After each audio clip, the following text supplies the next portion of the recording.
Olá, meus amigos e amigas, muito bom dia. Estamos aqui nos encontrando novamente para darmos continuidade às nossas aulas de Processo Civil 3, depois do nosso proveitoso encontro que tivemos na aula presencial da última sexta-feira. Aliás, eu gostaria de chamar a atenção para os senhores mais uma vez da importância daquela nossa aula, onde tivemos ali o primeiro contato, vamos falar assim, mais efetivo, mais eficaz, melhor dizendo, com a questão da petição inicial, que é uma grande figura nesse nosso semestre aqui que estamos estudando. Então valeu muito a pena, no meu ponto de vista como professor, aquele nosso encontro de sexta-feira. Mas fato é que alguns consecutários da petição inicial devem ser ressaltados por nós aqui ainda na aula de hoje. São eles a chamada emenda da inicial, a petição inicial cuja a inépcia for reconhecida e outros consecutários maiores. Observem bem, se o juiz verificar que não estão presentes os requisitos da petição inicial que nós aprendemos nas nossas aulas até então, requisitos aqueles previstos no artigo 319, ele vai determinar o que chamamos de emenda à inicial. O que é emenda à inicial?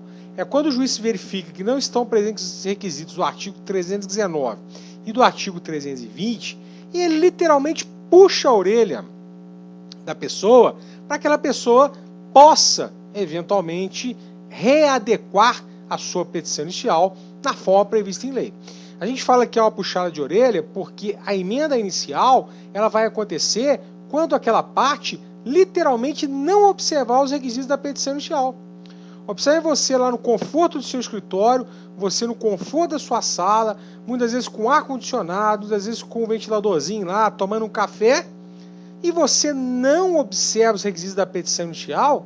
Isso realmente é um erro grave em se tratando de processo civil, e a solução que o Código de Processo Civil deu para isso foi o juiz determinar que se faça a emenda à inicial.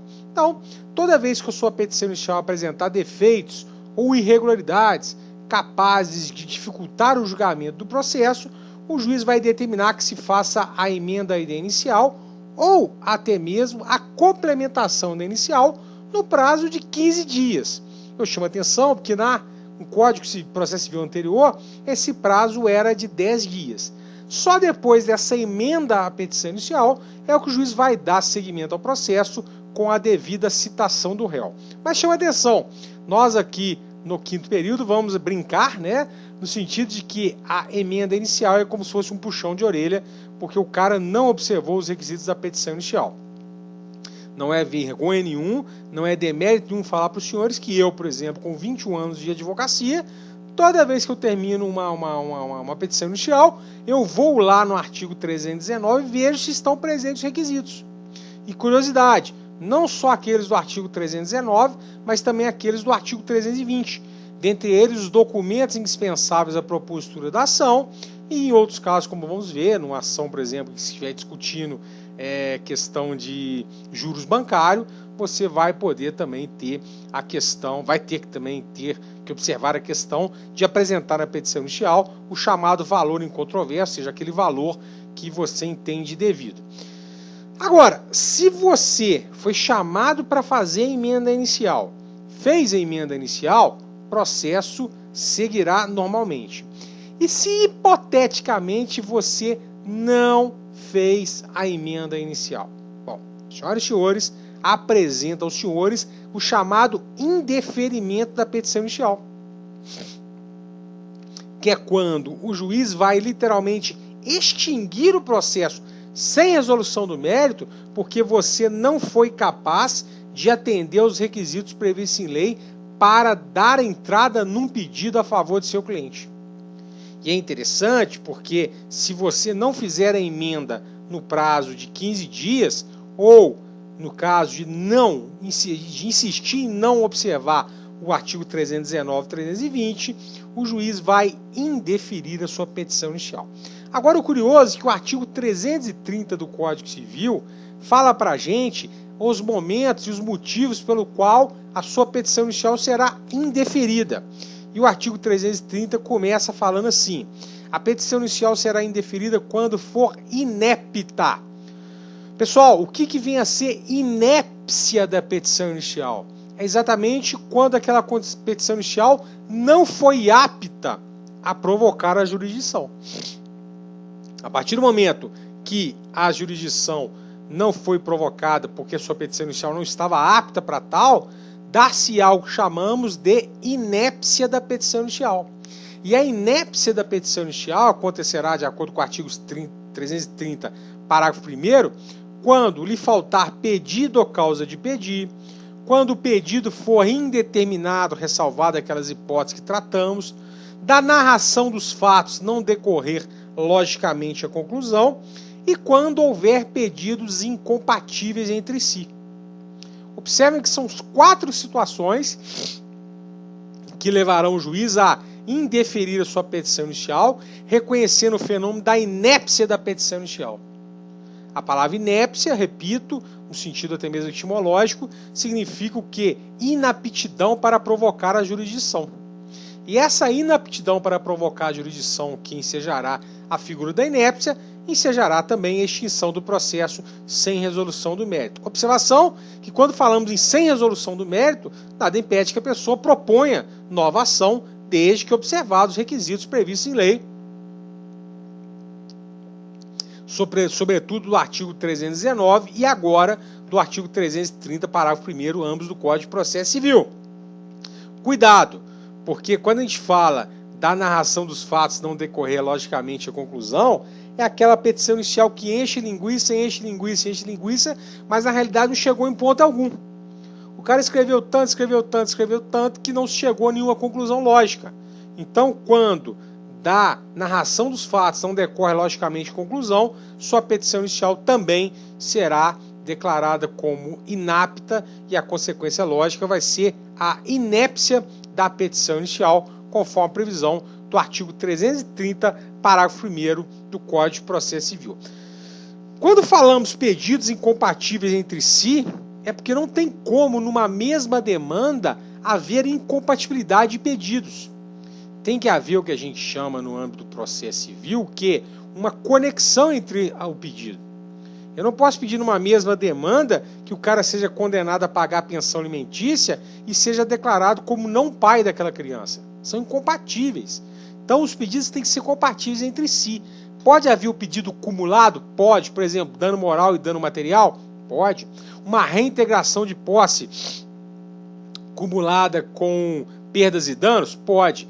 Mas a própria legislação, o próprio CPC, vai nos falar quando os pedidos são incompatíveis entre si, o que ensejará também o indeferimento da petição inicial. E lembre-se, todo pedido há de ser certo e determinado, mas existem aquelas ressalvas que trabalhamos do pedido genérico, do pedido alternativo, do pedido de trato sucessivo e assim sucessivamente. Então, chegamos à conclusão que a sua petição inicial será inapta no caso inépcia, será reconhecida, será considerada inapta, ou seja, inépcia da petição inicial, nos casos do parágrafo 1º do artigo 330 do Código de Processo Civil. Agora, cuidado, a sua petição inicial ela será indeferida também no caso de inépcia, mas também quando a parte for manifestamente ilegítima. Opa! Condições da ação. Olha aí mais uma condição da ação, que é exatamente a questão da falta de legitimidade. Está lembrado que existem 2 condições da ação, legitimidade das partes e interesse de agir. Então, a partir do momento que você não for parte legítima para figurar no polo passivo da demanda, a sua petição inicial também será tida como indeferida. Será também quando carecer de interesse processual, mais uma vez, que é uma das condições da ação, e quando não for atendidas os preceitos do artigo 106 e 321, ambos do Código de Processo Civil, dentre elas a questão da procuração. Me interessa muito aqui os 3 primeiros incisos do artigo 330, que vai ser inépcia e vai ser a falta das condições da ação. Eu tenho batido muito com os senhores nas minhas aulas da necessidade de você lembrar, de você saber quais são as condições da ação e quais são os pressupostos processuais. Suma importância, tá? Por quê? Porque as condições da ação levam também, no caso da sua ausência, ao indeferimento da petição inicial. E como eu disse, senhores, também, né, a gente falou que os requisitos da petição inicial estão lá no artigo 319 e 320, mas o artigo 330 fala no seu parágrafo 2º que as ações decorrentes de empréstimo bancário, por exemplo, financiamento de bens, temos uma outra observação a ser feita. Ou seja, deverá na petição inicial descrever quais são as obrigações contratuais, aquelas que pretende controverter, além de quantificar o valor incontroverso do débito. Vou te explicar por que o CPC trouxe esse requisito da petição inicial em se tratando de ações em que se discute obrigações contratuais advindas de empréstimo. Pessoal, era muito comum o cara, por exemplo, comprar um carro. O cara chegava lá na concessionária e comprava um carro. Antes mesmo de ele chegar em casa, vamos colocar assim, ele já passava no escritório do seu advogado, pedindo ao seu advogado que entrasse com uma ação de revisão de cláusulas de contrato bancário. Sim. O cara fazia lá um contrato de alienação fiduciária ou até mesmo de arrendamento mercantil, 60 parcelas de R$200, entrava na justiça falando que está errado, que os juros estão caros, que os encargos estão errados, que a forma de cálculo dos juros está errada. Bom, o que isso acontecia, o que isso gerava? Inúmeras ações, onde as pessoas ficavam inadimplentes, paravam literalmente de pagar as prestações daquele veículo, daquele financiamento, por exemplo. Para se evitar situações como essa, de inadimplência fomentada pelo Poder Judiciário, criou-se a obrigação de, na petição inicial de revisão de empréstimo, de financiamento, que você apresente desde já, aponte desde já, quais são as cláusulas que você entende que são ilegais, ilegítimas, você aponte essas cláusulas e, se você entender que o valor que você paga de financiamento está errado, você já na petição inicial deverá apresentar qual o valor que você acha que é devido.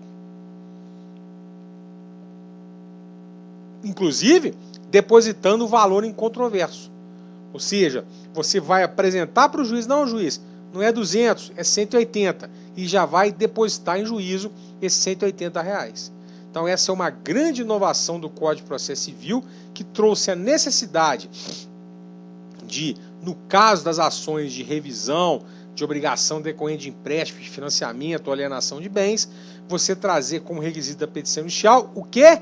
Essa demonstração das obrigações contratuais que pretende contestar, controverter, bem como quantificar o valor incontroverso do débito. Então vamos lá, requisitos da petição inicial, 319, falamos na aula ao vivo, 320, documentos indispensáveis à propositura da ação. Tem como entrar com processo de inventário sem ter a certidão de óbito do falecido? Não tem jeito. Requisito da petição inicial, apresentar a certidão de óbito, tá bom? E também artigo 330, parágrafo 2º, no caso de processo que vá se discutir financiamento bancário, empréstimo bancário ou venda de bens, tá bom? Chama atenção que é óbvio que o artigo 331 fala que se você não concordar com a decisão do juiz que indeferiu a petição inicial, você pode apelar. O que é apelar? Apelar nada mais é do que apresentar um recurso de apelação que será direcionado ao juiz sentenciante, mas será julgado pelo tribunal, onde você não concorda com aquela decisão. Ora, de repente você entende que estão presentes sim os requisitos da petição inicial no seu processo, que o juiz foi rigorosamente rígido, vamos colocar assim, deu até redundância, então você pode, através do princípio do duplo grau de jurisdição, apresentar um recurso de apelação para a instância superior, fazer uma reanálise das suas razões para que então possa dar prosseguimento ao processo. Agora, antes da gente falar da audiência de conciliação e mediação, que é muito importante, observe que o artigo 332 aí nesse meio criou a figura da improcedência liminar do pedido. É um negócio muito bacana e é uma inovação, não tinha no Código de Processo Civil anterior, que é a possibilidade do juiz, ao receber a sua petição inicial, antes mesmo de citação do réu, já julgar o processo. Mas pera lá, Rafael, isso não é uma ofensa ao princípio do contraditório e à ampla defesa? foi o que se discutiu no momento oportuno. Entendeu-se que essa discussão, que essa extinção do processo sem citação do réu seria uma ofensa ao contraditório. Mas não. Sabe por que não? Porque com a vinda do Código de Processo Civil atual e principalmente com a reforma do Judiciário pela Emenda Constitucional, salvo engano, 65, criou-se no Brasil o chamado sistema de precedentes. O que são sistemas de precedentes? São aqueles reiterados julgamentos da matéria pelo Judiciário. O Judiciário já julgou tanto aquela matéria que aquela matéria está o quê? Pacificada. Aquela matéria está o quê? Digamos que ensejou a criação de uma súmula, ensejou a criação do que chamamos de incidente de resolução de demanda repetitiva. Fato é que, quando for esse o caso, o juiz pode, desde já, extinguir o processo sem resolução do mérito, evitando-se que a máquina estatal siga o seu curso, sobretudo para se manter a economia processual. Vou te dar um exemplo. Os servidores do Estado de Minas Gerais entraram com muitas ações aqui, obviamente no Estado de Minas Gerais, discutindo a cobrança da contribuição de saúde de 3,2% dos seus respectivos salários, remunerações. Sim, todo servidor do Estado entendeu que aquele 3,2% que era cobrado para o IPSENG estava errado. Rapaz, foram inúmeras, centenas, milhares de ações judiciais onde os servidores do Estado em gerais buscavam perante o judiciário e reconhecimento da ilegalidade dessa cobrança e automaticamente a restituição dos valores. Imagina todos os servidores do Estado em gerais entrando com esse tipo de ação. Eu mesmo entrego um monte para alguns clientes meus. Mas fato é que foram tantas ações sendo julgadas, tantas ações sendo resolvidas, que o Tribunal de Justiça de Minas Gerais trouxe para o seu órgão pleno a discussão daquela matéria. E decidiu, em sede de incidente de resolução de demanda repetitiva, vamos ver mais à frente, que o servidor não tem direito à devolução. Razão pela qual aquela decisão passou a ter caráter vinculativo a todas as demais ações do Estado de Minas Gerais. Razão pela qual aqueles que entravam com a ação discutindo a contribuição para o IPSENG, o juiz, de acordo com o artigo 330 do Código de Processo Civil, já proferia uma decisão julgando que liminarmente improcedente o pedido. Ou seja, ao invés de ocupar toda a máquina jurisdicional na busca se o cara tem direito ou não, tem razão ou não, extinguia-se o processo com resolução do mérito, ou seja, improcedente, em virtude de uma decisão de recurso repetitivo. Então, o artigo 332 criou para a gente a figura da improcedência liminar do pedido. E ela traz para nós aqui, de uma forma bem clara, o seguinte texto: nas causas que dispensem a fase instrutória, ou seja, não há necessidade de audiência, realização de oitivo de testemunhas e por aí afora, independentemente da citação do réu, julgará o juiz liminarmente improcedente o pedido que contrair súmula do STF ou do STJ, acórdão proferida pelo STF e STJ em julgamento de recursos repetitivos e entendimento firmado em incidente de resolução de demanda repetitiva ou de assunção de competência. Vocês vão estudar mais à frente, mas eu já dei um exemplo aí. Nesses casos, morreu a nota. O pedido foi julgado improcedente antes mesmo daquela estabilização da causa, relação triangular, autor, juiz e réu. Então a improcedência liminar do pedido, ela está muito ligada ao que chamamos no Brasil do sistema de precedentes, ou seja, reiterados julgamentos daquela matéria, envolvendo aquela mesma matéria. Lembrando mais uma vez que isso é só no caso de improcedência.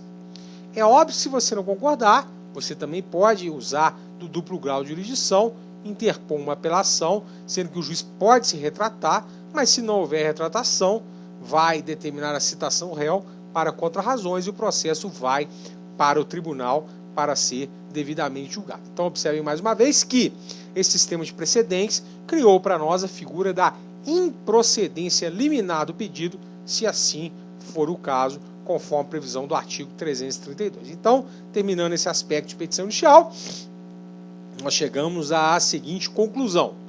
Petição inicial, requisitos do artigo 319 e 320, assim como requisito do artigo 330, parágrafo 2º, no caso de financiamento bancário.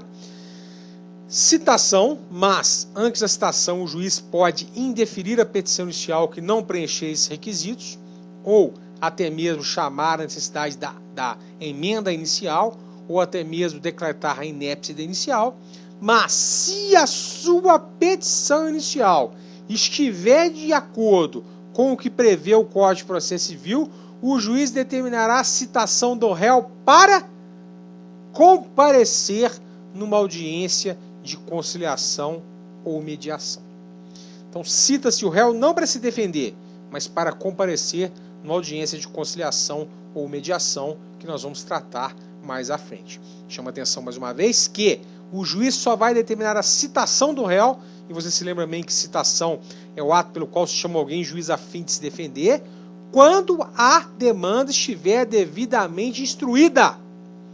Coloquei para vocês na plataforma aí algumas petições iniciais a título de amostragem.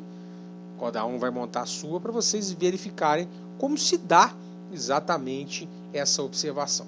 Perfeito? Próxima aula, no próximo tópico, vamos tratar da conciliação e mediação. Até daqui a pouco, pessoal.